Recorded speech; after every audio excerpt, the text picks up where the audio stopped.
Hi guys, আজকে বরমশাই দিদির বাড়িতে রোজা ইফতারি পার্টি রেখেছে, তাই আমি বরমশাই ছেলে সবাই মিলে দিদির বাড়ি চলে এলাম। দিদির বাড়ি এসে দেখি মুন এখানে মাটন সমোসা বানাচ্ছে। এখানে দিদির সঙ্গে আমি হাই হ্যালো করে নিলাম। দিদি ফলগুলো রান্নাঘরে রাখছে, কারণ এরপর কাটতে বসবে সেজন্য।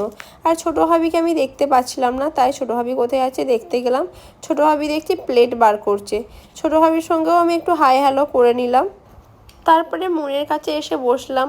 মুন ইন্ডিয়া পাকিস্তানের ম্যাপ করতে করতে মাটন সমোসাগুলো বানাচ্ছে, কিন্তু খুব সুন্দর ডিজাইন করে করে বানাচ্ছে। মুনের হাতের কাজ খুব সুন্দর।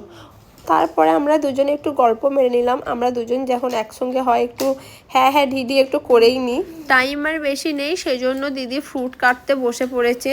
দেখুন দিদি এখানে সবেদা আঙ্গুর এগুলো কাটছে। বেদানা অলরেডি ছাড়ানো হয়ে গেছে। এখানে ছোলা কলাই ভিজিয়ে রেখেছে, শসা গাজর এগুলো কাটা হয়ে গেছে সালাদ বানানোর জন্য। তারপরে এখানে ছোটো ভাবি দেখুন মাটন সমোসাগুলো ভেজে নিচ্ছে।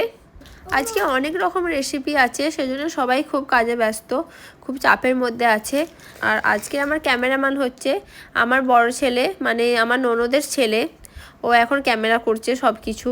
আমি কাজে ব্যস্ত বলে ক্যামেরা ধরতে পারিনি, সেজন্য ও এখন ক্যামেরাগুলো সব করছে। এখানে আমি আর মুন দুজন মিলে প্লেট সাজাতে বসে পড়েছি, কারণ আমরা দুজনা এক কাজে না থাকলে আমাদের জমে না। আমরা দুজনাই একসঙ্গেই কাজ করব, যা করব আলাদা কিছু করব না, এরকম আমরা মানে দুজন গল্প মারবো, আড্ডা মারবো, তারপরে আমরা কাজ করব। ওই আমি অন্য জায়গায়, ও অন্য জায়গায়, এরকম করে আমাদের কাজ হবে না। সেজন্য দিদি বললো ঠিক আছে তোরা বসে প্লেটটা সাজিয়ে নে। সেজন্য দুজন মিলে প্লেট সাজাতে বসে পড়লাম। প্লেট সাজাতে সাজাতে দুজনে খুব টেনশনে আছি, কি কাকে কি দেবো না দেবো সেজন্যই। কিন্তু দিদি সব সেম সাইজের কেটেছিল, বললো যে সব পাতে দুটো দুটো করে সব দিতে, যাতে সবার সমান পড়ে। রোজা ইফতারির ভিডিও আর আপনাদের সঙ্গে শেয়ার করলাম না। তারপরে নামাজ পড়ে আমরা মাটন সমোসা নিয়ে বসে পড়েছি সবাই মিলে। এখানে কিন্তু শুধু মাটন সমোসা ছিল না, এখানে হালিমও ছিল তার সঙ্গে। মুন এখানে মাটন সমোসা খাচ্ছে, রিভিউ দিচ্ছে। ও এটাই বলছে যে এই মাটন সমোসাটা ও একা বানায়নি, সবাই মিলে বানানো হয়েছে। আমি আটা মেখেছি, ও ডিজাইন করেছে, আর ছোটো ভাবি এটাকে তেলে ভেজেছি, ও এটাই বলতে রয়েছে। তারপরে দেখুন এখানে বরমশাই চিকেন টিক্কা নিয়ে বসে পড়েছে। বরমশাইয়ের কাছে মুন রিভিউ চাইছে, তাই বরমশাই খুব হাসে, বলছে আমি তোদিকে রিভিউ দেবো না, তোরা ফালতু বাকবাস করছিস, তোদিকে কোনো কিছু রিভিউ দেবো না। সেজন্য হাসি মজাক চলতেই রয়েছে। সবাই মিলে খুব মজা করলাম, খুব আনন্দ করলাম, সবাই মিলে একটু হাসি মজাক হয়েই রয়েছে। এখানে ভাবি রিভিউ দেবে এরপরে, মানে মুন সবার কাছে রিভিউ চাইছে কেমন হয়েছে। প্রত্যেক আইটেম সত্যি দারুণ হয়েছিল, প্রত্যেক খাবারই খুব সুন্দর হয়েছিল, মানে দারুণ হয়েছিল। আর সবাই মিলে খুব এনজয় করেছিলাম। এটা হচ্ছে আমাদের বাড়ির দামাত, এটা শাশুড়ি মুন দেখাচ্ছে এটাই ভিডিওর মধ্যে, মানে সবাইকে ইন্ট্রোডাকশন করাচ্ছে।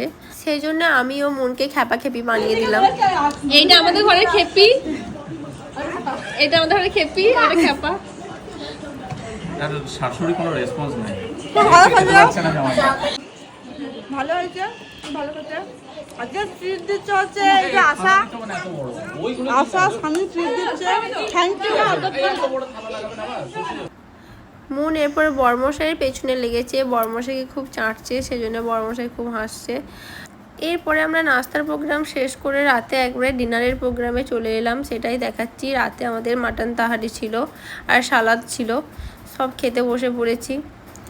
দিদি তাহারিটা বানিয়েছিল, অসাধারণ বানিয়েছিল, দারুণ টেস্ট হয়েছিল। আজকের ব্লগটা এখানেই শেষ করলাম, বাই।